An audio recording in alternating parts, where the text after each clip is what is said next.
In this video, I'm going to talk about the top 5 darkest manipulation techniques that other people use against you to make you obsessed with them. You need to be aware of these so that you can protect yourself and so that when you're looking at potential partners, you can suss out whether they're doing these things to you. Hey guys, my name's Grayson. I've been obsessed with psychology pretty much my whole life. If that sounds like you as well, make sure you subscribe to this channel. I make everything dark psychology, self-development, how to read other people, how to be attractive to other people. So make sure you follow along. The first thing a dark person might do, and this one everyone seems to fall for, because especially charismatic people do it, and that's love bombing. And this is when you first meet someone, and I'm sure people have experienced this who are watching. You first meet someone and they're too good to be true. Everything's perfect. They plan the perfect dates. The second date's perfect. The third date's perfect. And there just seems to be nothing wrong with this person. The reality is typically these people are actually quite narcissistic. And they try to be perfect for you to give them more attention and validation. They're often very, very insecure. And also, once you're attached to them, they'll often just kind of distance, and they have avoidant attachment styles as well. So if something seems too perfect at the beginning of a relationship, watch out. And the flip side of this is give a chance to the people where it's taking a little bit longer than normal, right? Like they might just be a really decent person or whatever it is. A lot of the most dangerous people for us out there are the ones that are the most charismatic. So just make sure to be aware of that. Number 2 is when the dark person will give you pleasure and then inflict pain right after. And so what this looks like, this is actually a little bit similar to love bombing, is they'll give you a lot of attention up front. They may give you a lot of gifts. They might just make your life so amazing, and then they'll ghost you, or they'll subtly make fun of you, or they won't invite you to something, because they essentially want you to be emotionally attached to them. They want you to follow them emotionally.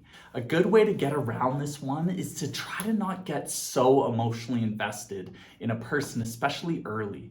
You need to be a little bit more objective and don't let them take you on their roller coaster.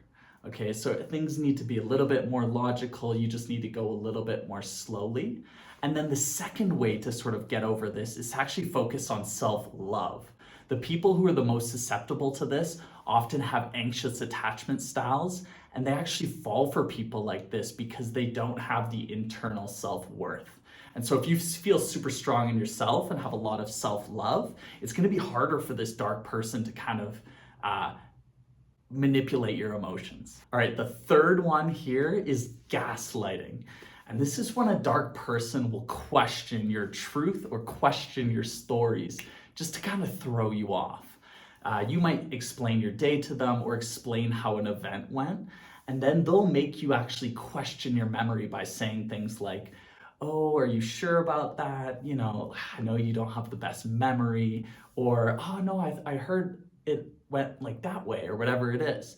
And they'll do this, and they won't just take your story, even when it's true, at face value. These people do this because they want to feel in control.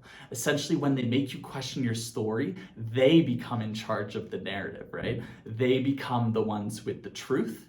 And this is especially true if you're reactive to it. If you start saying, no, I'm sure, like I know the story went this way. As soon as you're getting emotional and they stay calm, they're the ones in control. So a way to get around the gaslighting thing is to recognize it, but then stay just completely calm and just be like, yep, completely unfazed, tell them how the story went, and then let them get emotional because they're annoyed at how calm you are. All right, number 4 here is identity framing. You might have not heard this one before because it's not used that much, but when it is, it's really actually hard to recognize and get around.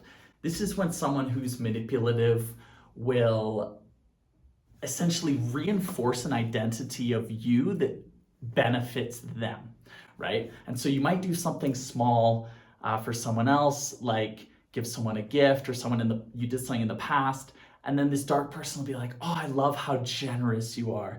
I love how spontaneous you are with gifts and things like that. And they're doing that to actually prime you for the future. And so you'll act this way towards them. Because when you get a compliment from someone else being like, I love how generous you are, you start feeling like that's the identity. And you want to uphold this identity to that person. And so when in the future, there's an opportunity for you to be generous because you're the generous person that they labeled you, you will be generous to that person. So this dark person's essentially putting an identity on you that's beneficial for them. And so you need to watch out for this one. Similar to the concept of having good self-love from earlier, the way to get around this one is to just be really clear about your values. Spend some time and figure out, who am I? Am I a generous person? Am I an honest person? Whatever it is, you need to be sure about who you are and your identity so someone else can't just put an identity on you. The last one, and this one can be one of the most painful for a lot of people, is the withdrawal or ghosting. And this is when someone who you thought things were going so well with ends up just completely withdrawing. And there could be a few reasons for this, right? One could be that they have a bunch of people on the go and they actually just kind of want to keep stringing you along and don't want to give you more attention so that they can kind of give more attention to other people. And that's quite common. But another reason for this is that the dark person actually isn't necessarily so dark. They actually just have an avoidant attachment style. And people with avoidant attachment styles, once you guys are getting close, it starts feeling uncomfortable for them because they're not used to it. And they'll actually just kind of start distancing. So it's important to be clear with this person. Are they dark or do they just have an avoidant attachment style? And that's really hard to figure out unless you have a good conversation with them. All right, guys, that's it for this video. I hope you enjoyed it. Beware of these dark psychology, dark manipulation techniques. Don't be afraid in the world, but obviously they exist and they're out there.